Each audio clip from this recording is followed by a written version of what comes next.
स्वागत लोपामुद्रा आपण देखुछंती कलिंग भारत देखिबा वर्तमान समयर देश एवं राज्यर गुरुत्वपूर्ण खबर संपूर्ण भारत रे करता हूं। भुवनेश्वर, कटक, पुरी और पारादीप राज्यों के सबसे बड़े और आर्थिक दृष्टिकोण से सबसे ज्यादा महत्वपूर्ण वो क्षेत्र है। भौगोलिक दृष्टि से भी ये 4 शहर राज्यों के अर्थनीति का ग्रोथ इंजन साबित होगा। इसलिए ये 4 शहर को आधारभूत संरचना के साथ जोड़ना बहुत ही जरूरी था।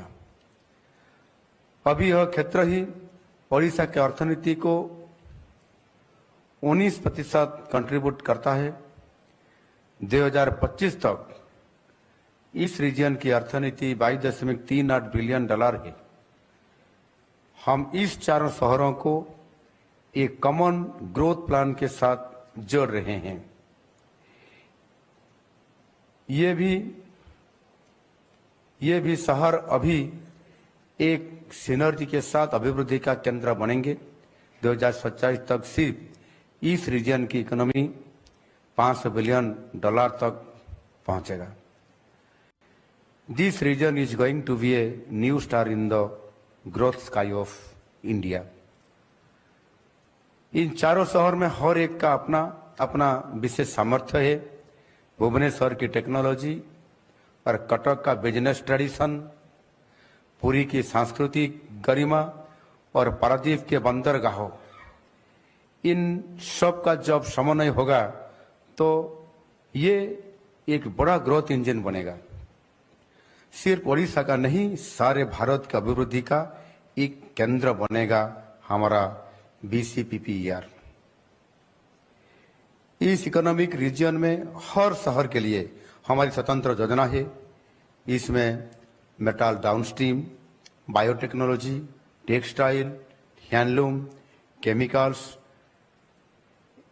एग्रीकल्चर एंड फिशरीज, पर्यटन, एजुकेशन, IT और बंदरगाह जैसे क्षेत्रों में 80 से ज्यादा प्रकल्प और 30 से ज्यादा पॉलिसी इनिशिएटिव का प्रस्ताव है।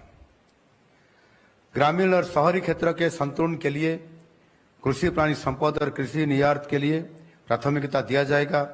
4 क्षेत्रों के विकास के लिए जरूरी रिफॉर्म्स किया जाएगा। ये 4 क्षेत्र है विश्व स्तरीय क्रीड़ा शहर, production cluster, sectoral knowledge corridor और कला और नवसृजन क्षेत्र। BCPPER के साथ केंद्र सरकार के इस बजट के तहत 2 बड़ी इनिशिएटिव ओडिशा के विकास को 4 चांद लगाएगा। एक है रेयर अर्थ कॉरिडोर, जिससे सेमीकंडक्टर और एडवांस्ड इलेक्ट्रॉनिक्स जैसे कटिंग एज टेक्नोलॉजी में ओडिशा देश का एक हब बनेगा। इसके साथ ईस्ट वेस्ट कॉरिडोर, जो बंगाल से शुरू होकर ओडिशा से जाते हुए महाराष्ट्र और गुजरात तक पहुंचेगा। इससे लॉजिस्टिक्स में हमें और भी एडवांटेज मिलेगा। करता हूं। भुवनेश्वर, कटक, पुरी और पारादीप राज्यों के सबसे बड़े और आर्थिक दृष्टिकोण से सबसे ज्यादा महत्वपूर्ण वो क्षेत्र है। भौगोलिक दृष्टि से भी ये 4 शहर राज्यों के अर्थनीति का ग्रोथ इंजन साबित होगा। इसलिए ये 4 शहर को आधारभूत संरचना के साथ जोड़ना बहुत ही जरूरी था। अभी यह क्षेत्र ही ओडिशा के अर्थनीति को 19% कंट्रीब्यूट करता है। 2025 तक इस रीजन की अर्थनीति $22.38 बिलियन है। हम इस 4 शहरों को एक कॉमन ग्रोथ प्लान के साथ जोड़ रहे हैं। ये भी शहर अभी एक सिनर्जी के साथ अभिवृद्धि का केंद्र बनेंगे। 2027 तक सिर्फ इस रीजन की इकोनॉमी $500 बिलियन तक पहुंचेगा। This region is going to be a new star in the growth sky of India. इन 4 शहर में हर एक का अपना अपना विशेष सामर्थ्य है। आमे निशा मुक्त ओडिशा रो जो कैंपेन आरंभ करिछु प्रथम थर पई एक्साइज विभाग रो इतिहास रे विभाग निजे निशा मुक्त ओडिशा रो कैंपेन आरंभ करिछि एवं मु भाबुछि आमे जो लक्ष्य नेकी चलीछु से लक्ष्य रे निश्चित भाव रे आगामी दिन रे सफल भी हो।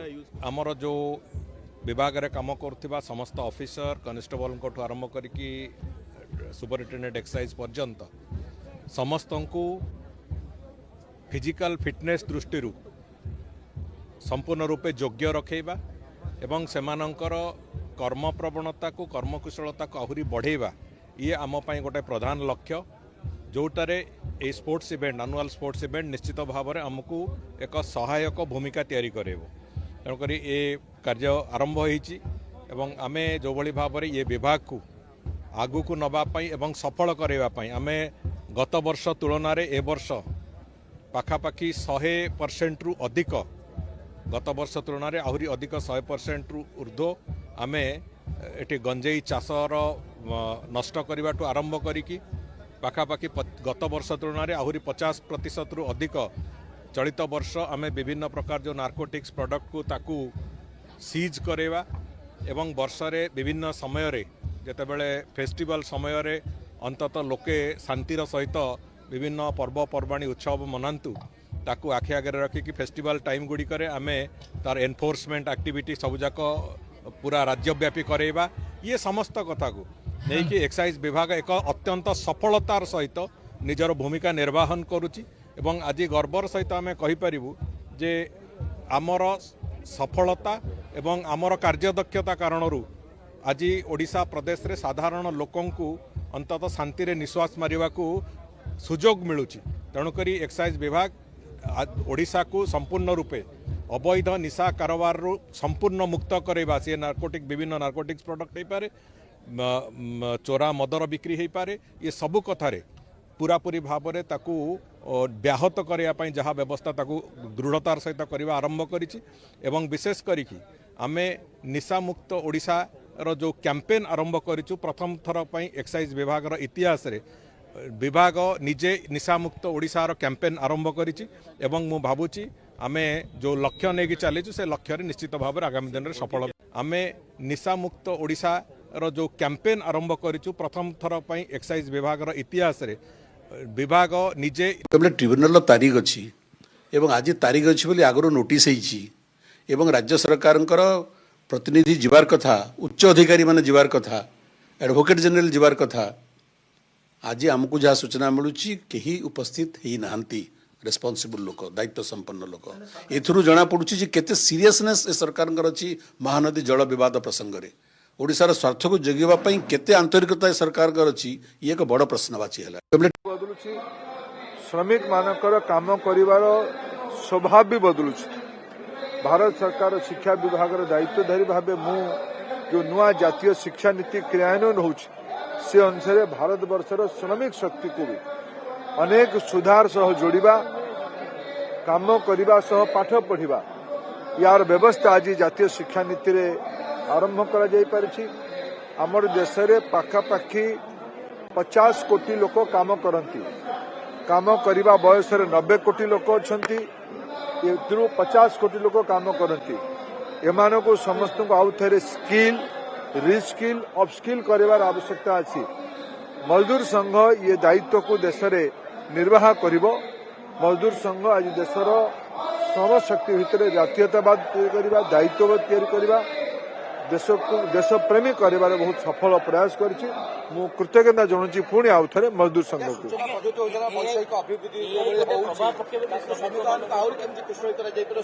देखो भारतर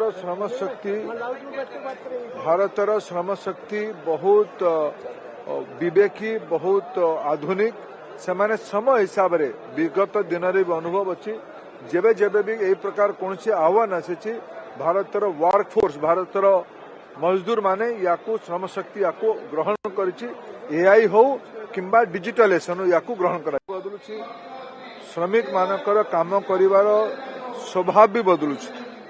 भारत सरकार शिक्षा विभाग दायित्वधारी भाव मु जो नुआ जातीय शिक्षा नीति क्रियान्वयन होछि से अनुसार भारत वर्षर श्रमिक शक्ति को भी अनेक सुधार सह जोड़िबा काम करबा सह पाठ पढ़िबा। यूनिवर्सिटी अमेंडमेंट बिल से आनिले यूनिवर्सिटी अमेंडमेंट बिल जितेबाला 2024 आनिले एवं ताको पुणी आउ थे संशोधन कले मु तार पृष्ठभूमि वर्तमान स्थिति आगामी दिन में जहाँ ओडिशार छात्र समाज अभिभावक समाज भोगिया जाउछंती से संपर्क उपस्थापित करी। प्रथम कथा हूँ 1999 मसीहा 1989 रे यूनिवर्सिटी एक्ट तैयारी हला। यूनिवर्सिटी एक्ट रे सेतेबेले बहुत प्रावधान थिला। तार 30 वर्ष पर जेतले देखा गला जे किछि असंगति अछि बा आउ किछि व्यवस्था रे जेहेतु व्यापक परिवर्तन होइछि शिक्षा जगत रे किछि अमेंडमेंट कराला आम सरकार जेतले थिला। एटा जे 2020 university amendment bill university act amendment bill सेतिरे अनेक जुगान्तकारी पदक्षेप नियागला एवं 2024 रे जेतले सरकार आसिला भारतीय जनता पार्टी से माने पुणी आउ थे से 2020 अमेंडमेंट बिल की पुणी परिवर्तन करने को बिल आनले एवं 2025 एप्रिल मास पास है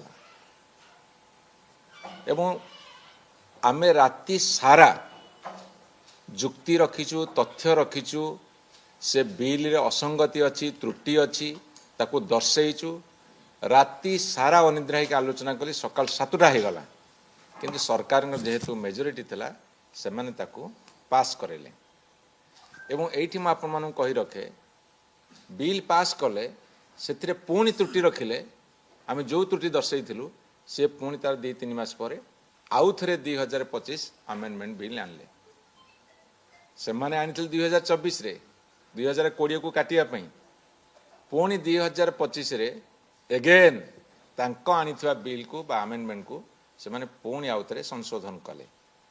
ये होची भारतीय जनता पार्टी सरकार आगे चल पिछे मुड़ तेई चल आगु को जीवा जगह पछू जाउथिबा गोटे सरकार है भारतीय जनता पार्टी सरकार।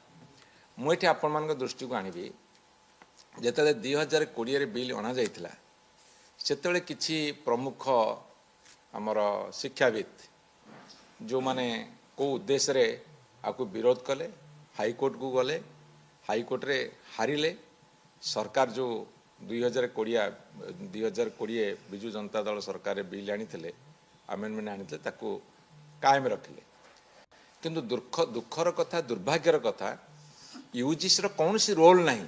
यूजीसी केवल टीचर्स केमिति रिक्रुटमेंट तार गाइडलाइन फ्रेम करिवो करिकुलम कौन हम ताकू फ्रेम करिवो यूजीसी किछि रोल नहीं। यूजीसी इंटरवेनर हैला हेबा सत्यमत हाईकोर्ट रे हारिले तापर परवर्ती समय से माने सुप्रीम कोर्ट गले जेतो सुप्रीम कोर्ट रे केस पेंडिंग थिला सही समय ओडिशा सरकार 2024 अमेंडमेंट बिल आनले। आपण ए कथा भल रे बुझंतु जेतले सुप्रीम कोर्ट रे केस पेंडिंग अछि सेतले बिल आनले आमे विरोध कलु सुप्रीम कोर्ट रे केस थाल तुम बिल केमिति आनलो ओके तमे अमेंडमेंट कलो अमेंडमेंट जो मात्र हैला जो यूजीसी जाइथिला जे एठी एक्ट ठीक नहीं बा अमेंडमेंट ठीक नहीं से यूजीसी कौन कला सुप्रीम कोर्ट केसटा विथड्रॉ कर देला। आज सुबह 3:55 पर अमेरिका के ट्रेड रिप्रेजेंटेटिव जॉनसन ग्रियर के द्वारा अमेरिका और भारत के द्विपक्षीय समझौते के फ्रेमवर्क एग्रीमेंट की घोषणा हुई जिसे सुबह 5:55 पर फिर पीयूष गोयल जो भारत के वाणिज्य मंत्री हैं उन्होंने दोहराया। जो पिछले कई दिनों से चर्चा में था वो अब इस फ्रेमवर्क एग्रीमेंट से साबित और सबूत हो गया। हिंदुस्तान के 72 करोड़ किसानों के पेट पर लात मारी गई है। हिंदुस्तान के 72 करोड़ अन्नदाताओं खेत मजदूरों और किसानों की रोजी रोटी को छीनने का काम किया गया है। हिंदुस्तान के 72 करोड़ अन्नदाताओं और किसानों उनकी फार्म प्रोड्यूस को अमेरिका के हितों के आगे खिलवाड़ कर बेच देने का काम किया गया है। अगर आप ये फ्रेमवर्क अग्रीमेंट पढ़ें तो ये है वो फ्रेमवर्क अग्रीमेंट जो अमेरिका और भारत ने जारी किया है। इसकी पहली लाइन में ये लिखा है कि अमेरिका के खाद्य और सभी कृषि उत्पाद भारत में 0% टैरिफ पर आएंगे।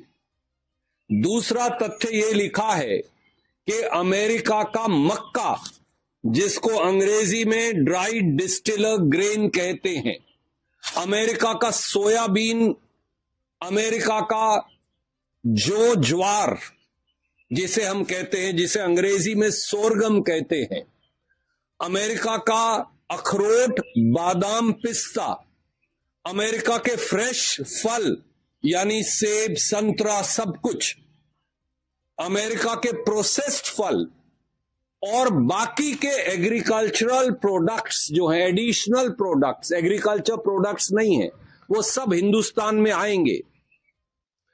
पहले से ही हम 334 मिलियन कपास अमेरिका से आयात कर रहे हैं, जिसकी वजह से हिंदुस्तान के बाजार में कपास पैदा करने वाले किसान के भाव औंधे मुंह गिर गए हैं।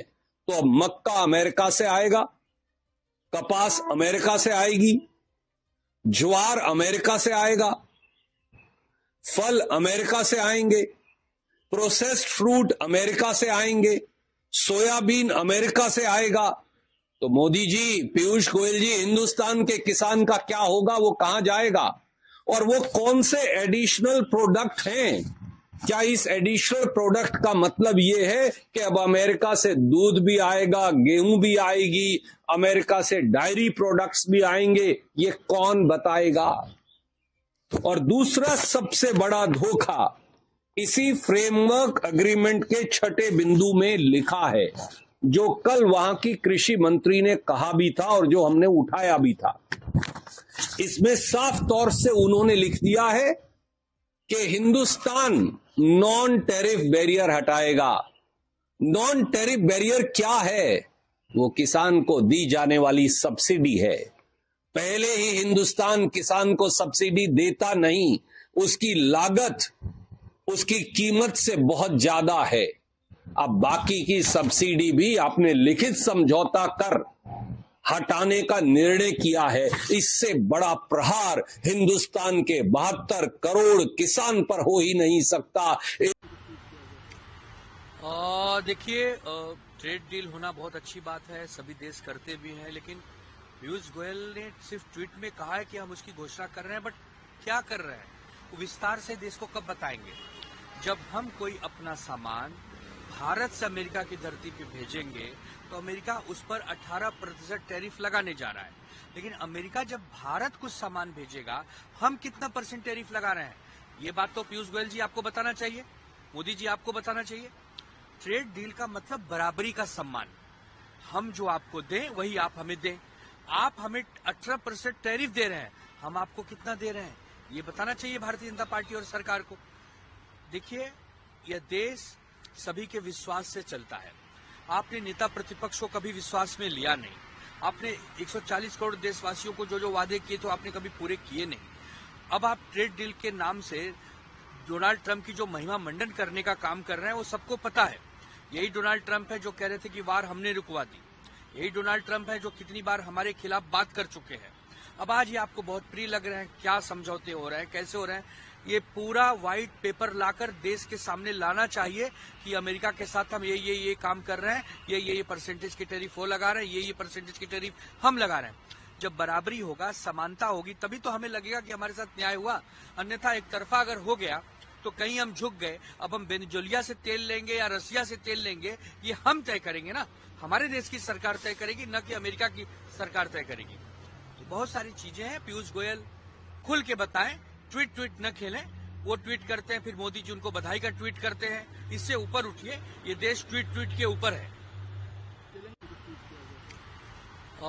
देखिए, ट्रेड डील होना बहुत अच्छी कि उत्तर प्रदेश में विधानसभा के आम चुनाव होने के लिए अब समय काफी कम रह गया है जिसे खास ध्यान में रखकर ही यहाँ बीएसपी के लोगों को पार्टी व मूवमेंट के हित में जरूरी दिशा निर्देश देने के लिए आज पार्टी की ये प्रदेश स्तरीय अति महत्वपूर्ण व बड़ी बैठक बुलाई गई है, जिसमें पार्टी के प्रदेश, मंडल, जिला व सभी 403 विधानसभा की सीटों के अध्यक्ष एवं विधानसभा के प्रभारी तथा भाईचारा संगठन आदि के भी सभी संयोजक गण भाग ले रहे हैं। और इस बैठक में खासकर पार्टी संगठन के कार्यों की व सर्व समाज में पार्टी के जनाधार को बढ़ाने के लिए दिए गए कार्यों की तथा पार्टी की हर वर्ष की सालाना गतिविधियों को चलाने के लिए पार्टी की आर्थिक मदद हेतु दिए गए कार्यों की भी विस्तार से चर्चा की जाएगी। हालांकि इस दौरान पिछले कुछ महीनों से यहाँ वोटों के SIR का कार्य होने की वजह से पार्टी के अधिकांश कार्य काफी प्रभावित व विलंब हो गए हैं। उन्हें अब जल्दी ही पूरा करने के लिए विशेष कदम उठाए जाएंगे, जिसके लिए ही आज पार्टी की ये खास बैठक बुलाई गई है। इसके अलावा विरोधी पार्टियों द्वारा बीएसपी को कमजोर करने के लिए जो आए दिन नए नए हथकंडे व षड्यंत्र आदि रचे जा रहे हैं, तो उनसे भी पार्टी के लोगों को सचेत किया जाएगा।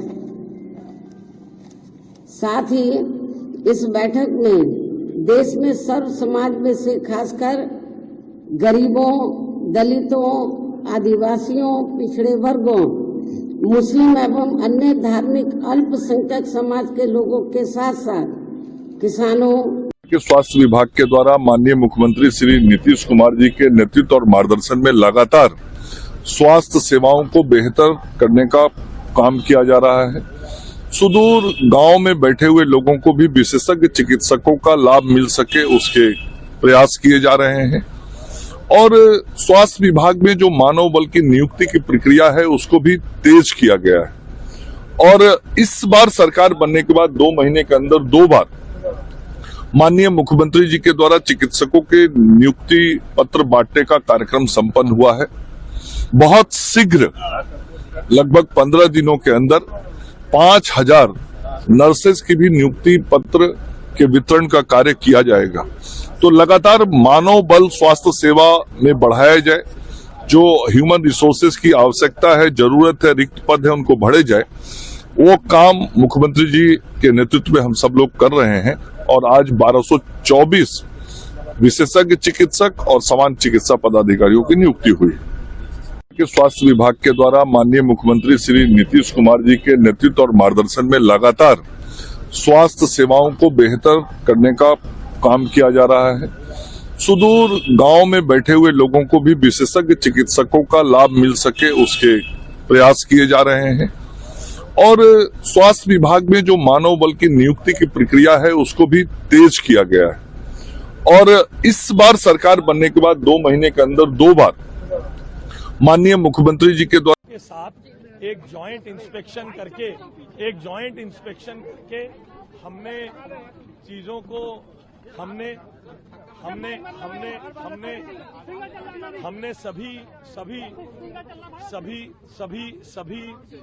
सभी विभागों को निर्देश दिए। और इन निर्देशों के अनुसार हम सब इस सड़क को सुचारू चले और सुचारू कर चलते हुए लोगों की असुविधा कम से कम हो, इसलिए हम उसके लिए आज यहाँ आए हैं। देखिए, जो दोषी अधिकारी थे कल निलंबित किए गए हैं। उन दोषी अधिकारियों के निलंबन के बाद पुलिस ने मुकदमा दर्ज किया है, जांच चल रही है। उस जांच के अनुसार हम उस जांच के अनुसार जैसे जैसे हमें तथ्य मिलेंगे, एक भी दोषी को हम बख्शेंगे नहीं। और हम आपके माध्यम से जनता को विश्वास दिलाना चाहते हैं कि तमाम प्रयासों के बाद भी अगर कोई दुर्घटना घटी है, हम भी उतने ही आहत हैं और इसमें पुरजोर सुधार करने के लिए स्वयं मुख्यमंत्री दिन रात इस विषय की निगरानी कर रही है। हमारे साथ एक जॉइंट इंस्पेक्शन करके हमने चीजों को हमने